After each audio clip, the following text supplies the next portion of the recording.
Here's the 3 most shocking predictions about the coming metaverse. Prediction number 1, the metaverse will be bigger than planet Earth. Literally. Unless you've been living under your bed, you'll know the metaverse is a 3D digital world that will soon replace the 2D internet. But exactly how big will it be? NVIDIA CEO Jensen Huang predicts it will be physically bigger than our current world. This new world will be much larger than the physical world. We will buy and own 3D things. Creators will make more things in virtual worlds than they do in the physical world. This week, Jensen Huang announced how NVIDIA's tools for the metaverse, called Omniverse, will include a life-size mirror of the entire planet with a digital twin Earth and link it to multiple other worlds. A digital twin is exactly that, a 3D digital replica of something in our universe in the digital metaverse. And if you're wondering how it helps to have a digital twin of, let's say, a building in the real world, well, here's what a car company like BMW is doing. NVIDIA Omniverse introduces new simulation capabilities everywhere BMW needs to make critical decisions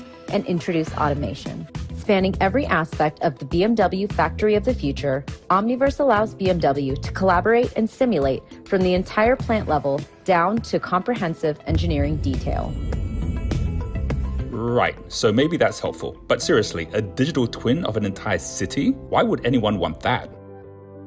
Ericsson is building a digital twin of a whole city. There are 15 million 5G microcells and towers planned for global deployment in the next 5 years. Ericsson is using NVIDIA Omniverse to build digital twin environments to help determine how to place and configure each of their sites for the best coverage and network performance. In Omniverse, Ericsson builds city-scale models that are physically accurate down to the materials of the buildings, vegetation, and foliage. Then, wireless network components are added, including the precise location, height, and antenna pattern of each transmitter. Ericsson built a custom Omniverse extension, enabling them to integrate radio propagation data and leverage Omniverse's RTX accelerated ray tracing to quickly visualize and calculate the quality of the signal at every point in the city. With Omniverse VR, network engineers can virtually explore any part of the model, teleporting to any location, anywhere in the world, at 1-to-1 scale. NVIDIA has also created Replicator, where driverless cars learn how to drive in a parallel metaverse and then use that learning to drive in the real world, basically making the metaverse the practice ground and playground for robots. And Jensen isn't alone. John Hank, CEO of Niantic and creator of Pokemon Go, sees the metaverse as a life-size, planet-sized digital world that interacts with our daily reality wherever we are on Earth. In August, he wrote the blog titled, "The Metaverse is a Dystopian Nightmare. Let's Build a Better Reality," where he explains the Lightship platform he's created. He describes it as a technology that connects the real world, the atoms, with the digital one, the bits. Unlike the sci-fi metaverse, the real-world metaverse will use technology to improve our experience of the world as we've known it for thousands of years, as a place of purpose, novelty, and community. Add the multiple worlds being built and connected to these planetary scale metaverses, and the metaverse being built will be far bigger than the size of our planet. And if that wasn't enough, here's prediction number 2. You won't be able to tell the difference between the metaverse and reality within 10 years. Okay, fine. Oh my God! What are these, trick glasses or something? When Mark Zuckerberg predicted that the metaverse will be mainstream in 5 to 10 years, he's talking about a metaverse which will include digital objects and worlds that we will see not at high definition or ultra high definition, but at reality level definition. That's because the virtual reality glasses and headsets we use to experience the metaverse will be at reality level resolution, where your eyes won't be able to tell the difference between digital and real. This is called retina level definition. Once a virtual reality display has a resolution of more than 60 pixels per degree, it's higher than the resolution the retinas in our eyes can see at. You could fall asleep in your AR glasses, wake up, and have no idea if what you're seeing is reality or not. This month, Mark Zuckerberg posted a picture on Facebook and wrote, "I spent the day with the Facebook Reality Labs research team in Redmond to demo our next generation virtual reality, augmented reality, and artificial intelligence tech. This one is an early retina resolution prototype." And in case you're skeptical we'll get there so fast, retina level virtual reality headsets actually already exist, but they cost $6,000, so are only used today by big companies. This is Varjo VR1, a retina level headset already being used by car designers, fighter pilots, and astronauts. Together with the Boeing Starliner program, we've enabled astronaut training for all stages of a crewed space mission, from pre-launch to takeoff, and from docking to the International Space Station to landing, entirely in VR for the very first time. With Varjo, car designers at Kia Motors have been able to speed up their design reviews from days to hours. As the cost of retina-level glasses drop and computing power grows, whether we like it or not, within 10 years, our reality is going to merge with a lifelike, planet-sized digital metaverse.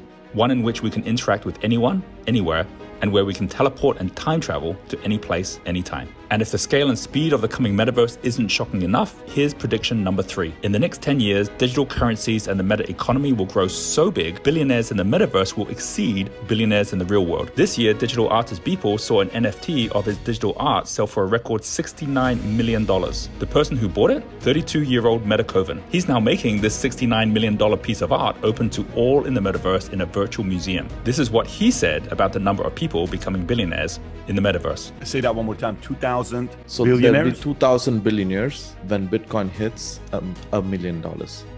Oh, wow. I just understand what you... Okay, so when Bitcoin hits $1 million, there's going to be 2,000 billionaires, which means the world currently has 2,200 billionaires. That means 50% of all billionaires in the world are going to be crypto billionaires. Now we are talking, yes. Yeah, now we're talking. Okay. That's right. In time, we will have more people creating and exchanging value in the metaverse than in real life. And there will be more billionaires from digital currencies and digital assets than government fiat currencies and physical assets. When the internet started 30 years ago, a uniform resource locator, or URL, let anyone own a website on the internet. Are a lot of people just getting on to the internet because they feel that they have to get onto the playing field, so to speak? Well, it's very hip to be on the internet right now. What do you write to it like mail? No, a lot of people use it and communicate with, I guess they can communicate with NBC writers and producers. Allison, can you explain what internet is?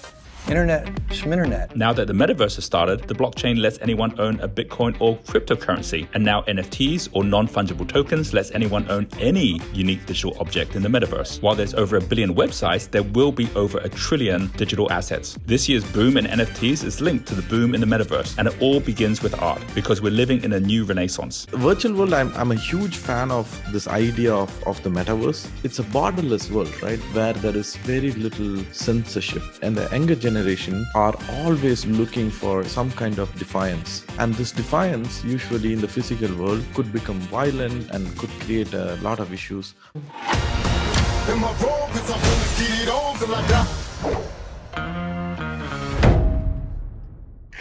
But on the metaverse, what happens is because of this free expression, it's all a graffiti world. And all these artists from across the world, a person from Japan might do a gallery, a person from India might do a gallery, a person from Italy might do a gallery. And there could be cross-pollination of all these ideas. And then you all meet there and you look at this, look at what is happening around you, and it moves you, right? Like it talks to you.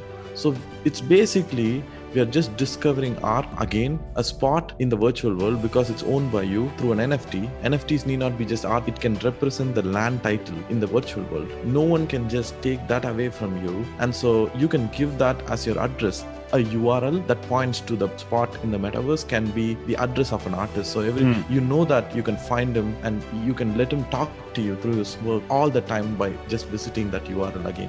So I think that's very powerful. Like the Medicis of Florence 500 years ago, the Meta Kovans of the world are funding a new world of self-expression. Ownership of digital objects that can easily be bought and sold in the metaverse are now growing fast, from art to collectibles, games, music, property, and virtual land. And as the metaverse becomes planet-sized and linked to our real world, land, property, and all assets will eventually be able to be linked to the blockchain with ownership exchange through the digital metaverse. What do you think that will mean, not only for middlemen, banks, the taxman, and even entire governments as this borderless digital world emerges? Will they go bankrupt? Will they fight to try and control or outlaw the metaverse? And which side will triumph? Leave a comment below and let me know what you think. And just as the Wild West led to an entirely new country that became the most powerful nation on earth, the metaverse could emerge as an entirely new world where we again get to rewrite the rules.